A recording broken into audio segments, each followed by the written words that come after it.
So, hello guys. So I'm announcing this video series. So this video series would be based on the binary lifting, its concept. In this, I would be talking about its concepts, and I would also be solving the problems from code chef and code forces, so that you can get hands-on on it. You won't be forgetting it after learning the concept, not the traditional way, but the way that you will be doing it in this. Would be that you get hands on this concept, and you can practice a lot along with me. So after announcing this series, so let me talk about the contents of this video series. So this video series would be having the concept behind the lifting. And guys, I'm especially emphasizing on the concept, because the concept that this lifting uses also the basis of some advanced data structures like sparse table and matrix exponentiation and algorithms like binary exponentiation, etc. So and the first would be the concept, and this in this particular video, the first part of the series would be all about the concept, and the second part of the series would be focusing on the most popular application, that is the least common ancestor. In that, I would be talking about how do we calculate the least common ancestor. And remember, in the concept video, I would be talking about the kth ancestor, because that forms the basis of all these ancestor things, and how do we calculate the least common ancestor and all other things, the dynamic ancestors, and adding in more nodes and getting the ancestors list.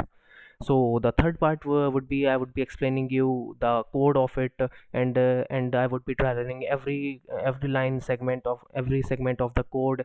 And remember, for that I would be using the code which is quite trusted from the CP algorithms website.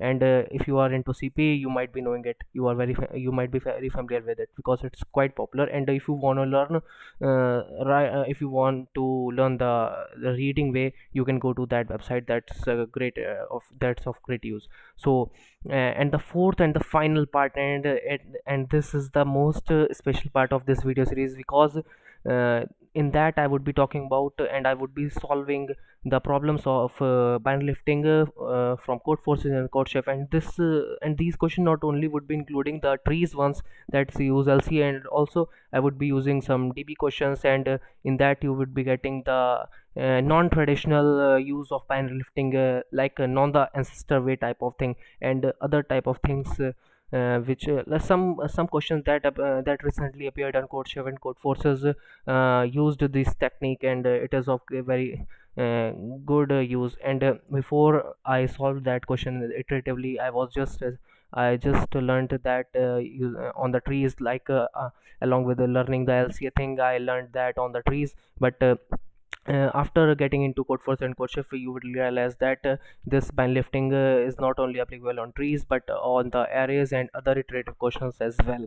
So in the fourth and the final part of this video series, I would be talking about and solving I will be talking about the problem solving skill using the band lifting in these code shift and code forces questions. So that's all about this video series. Let's get a start to the first part, that is the concept behind the bind lifting. So let me quickly go to the this thing. So guys, and don't worry, the concept behind this final lifting is very simple. It is very simple, at the same time it is of very great use. And the concept behind it is that every number can be written as the sum of powers of 2, the sum of powers, pure powers of 2, not like in the base 3. You won't be multiplying by any number from to the power. Like in base 3, we used to get like three values, that is 0 1 2, and we would be multiplying sometimes by 1 and sometimes by 2 to the power of 3. But in this binary it is just 0 or 1. That means if we are just adding the power of 2, or we are not adding.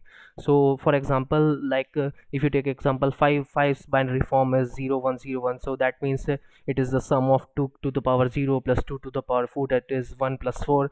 And if I talk about 7, that is 0 plus 1, 2 ki power 2 to the power 0, and 2 to the power 1, and 2 to the power 2, all these powers. So if I want you to understand this, like for example, uh, I ask you, I assume please, you have a magical shoes like jumping shoes, but the special property of these shoes is that they don't jump like in the arbitrary number. The special property these have is that they would jump in the units of powers of 2 only. So like if I would be if I want like if you can see these staircase, if I want to go to the seventh step with these shoes, how would we do that? How would we be doing that? So what we would be doing that is, first we would go to directly to 1, that is 2 to the power 0 in step, and after 1 we would be going to the 2 to the power 1 step, that is at 3, and after 3 2 to the power 2 step, that is 7. I shall quickly write it. It is 1 step, it is 2 step, it is 4 step actually. So this way we could get to 7, and and with this jump, the special property I talked about is that with these jumping shoes you can go to the any number. And another thing I want you people to know is that the maximum powers of 2 that you would be needing to get to the last step would be something like max power. And please understand this, it would be helpful in the kth ancestor thing also. Like it would be the maximum power that we would be needing, like if you take an example, like we have the maximum n stairs in this staircase. So what maximum power of 2 we would require at every step is log base 2 of n. But since for coding part we would be implementing it as an array, so we shall include this one to avoid array overflow. So now spine lifting is also helpful in other techniques, but for basic concept I want you to understand in the context of trees the kth ancestor thing. Let me write it, kth ancestor. It is very helpful thing. It is the base concept behind any ancestor things. Like the in least common ancestor, using this technique also uses the kth ancestor. So basically in this video, the concept one, we need to understand how to find the kth ancestor. So for that we would be making an array, and that array would be something like, let's call it lift.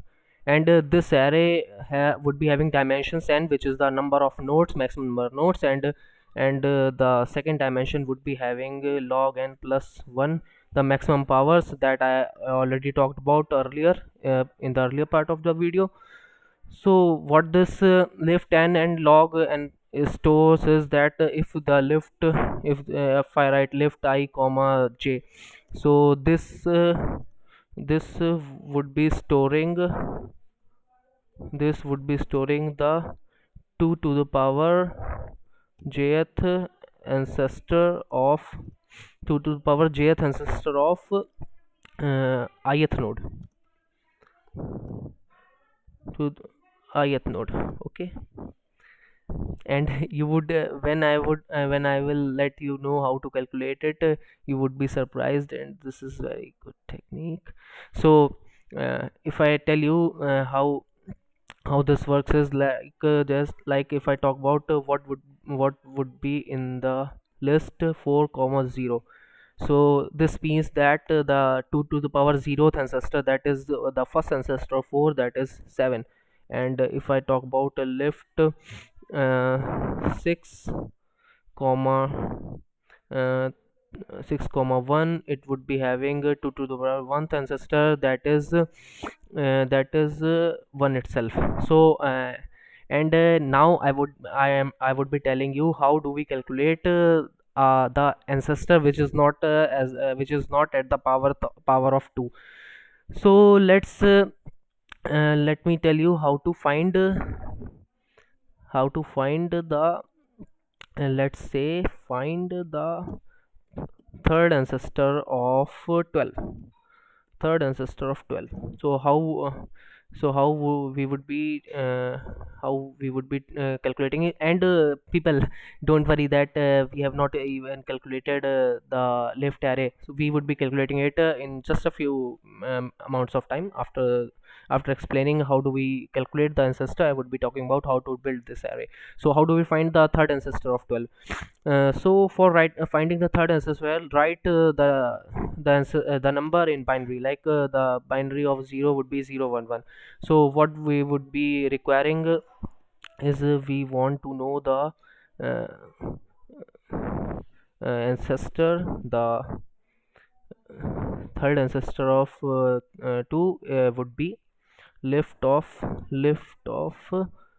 that is the first bit is already set, so we would be having the zeroth ancestor, and second bit is also set, so we'll be having the first ancestor. So what this implies is that left left 12 comma 0 is actually the first ancestor, which is 5, first ancestor which is 5, and left 5 of left 5 of 1 is actually the second ancestor, which is 2.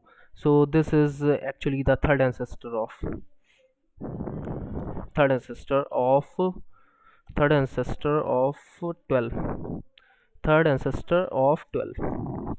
Okay guys, so this was all about how would you calculate the kth ancestor. You just write in it in its binary form and calculate it this way. I will also tell you the code for this, like let me tell you the code first. So if I want to know like the maximum power was max power, I already calculated. So for calculating, let's initialize a variable a and set to the node you want to calculate the power ancestor of. So you would be calculating for I comma 0, for I comma 0 comma the max power.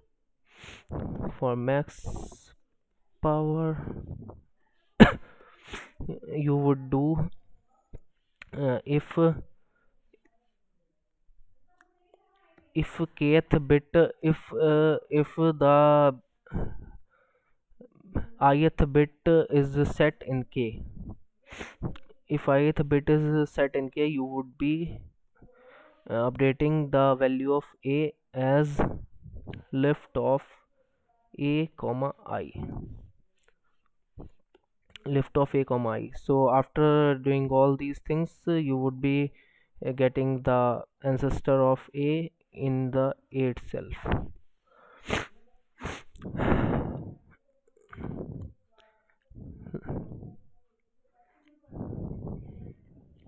Now so we have already seen how do we use this array. So now I would be telling you how do we calculate this array. For calculating this array, let me just shift this thing away so that we can write it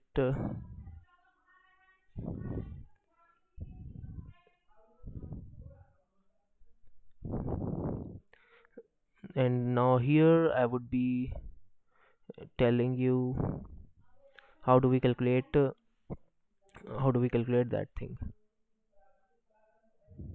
How do we calculate the lift array? Okay, wait, don't worry guys, just a few minutes. So how do we calculate the array? So we would be calculating the lift array using the dfs. So let me first write you the pseudocode. So that is dfs int comma node comma int parent. You all might be familiar with this because it is normal dfs, that is depth first search, which is quite popular in cp and also general algorithms things.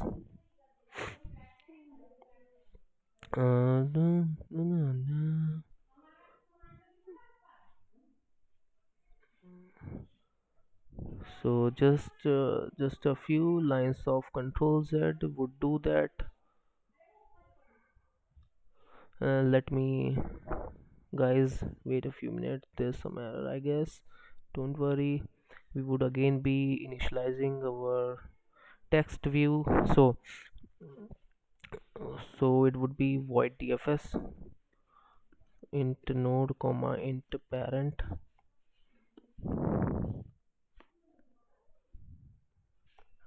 and we would be initializing the first ancestor of node.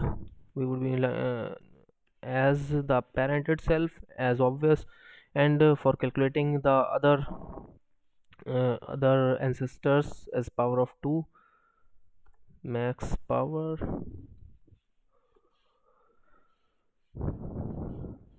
we would be doing lift north to the power ith power shall be calculated using lift node I minus 1, lift node I minus 1 of I minus 1. This way we would be calculating, and further DFS calls. So how does this work is left node and 2 to the power ith parent would be calculated using left node to the power I minus 1th parent, and the ith minus 1th parent of this thing, I minus 1th parent, I minus 1th parent of this thing. So how does this work is actually, if I tell you an example that how you would be getting to the eighth ancestor is, you for eighth ancestor eighth ancestor, go to fourth ancestor, and from fourth ancestor again again go to fourth ancestor, and that would be actually 4 plus 4 equals to eighth ancestor. This way it works this way. Like if you want to go to the fourth ancestor, you would be going through the second ancestor, and after getting to the second ancestor, you shall go to the first ancestor. This works this way. Like in this example, I shall tell you in this example, like you want to calculate the second to the power first ancestor. So what initially you have already calculated to the power zeroth ancestor, that is your first ancestor, and for getting to the 2 to the power, and for getting to the 2 to the power first ancestor, you would be getting to the 2 to the power 0th ancestor, and from 2 to the power 0th ancestor you would be getting to the again to the 2 to the power 0 ancestor of the previous ancestor. So you will get to the 2 to the power ith ancestor using 2 to the power I minus, going from 2 to the power I minus 1 ancestor of the original one, and from there to the power I minus 1 ancestor of the current one. You would be initializing and calculating the lift array this way. So this summarizes how we actually calculate the kth ancestor thing. And if you have any doubt, you can ask in the below comment section. And for other parts of the video, like in the next series, the next part of this video series, I would be talking about least common, how do we calculate the least common ancestor and all other things. So stay connected with for that. I would be updating you with that video soon.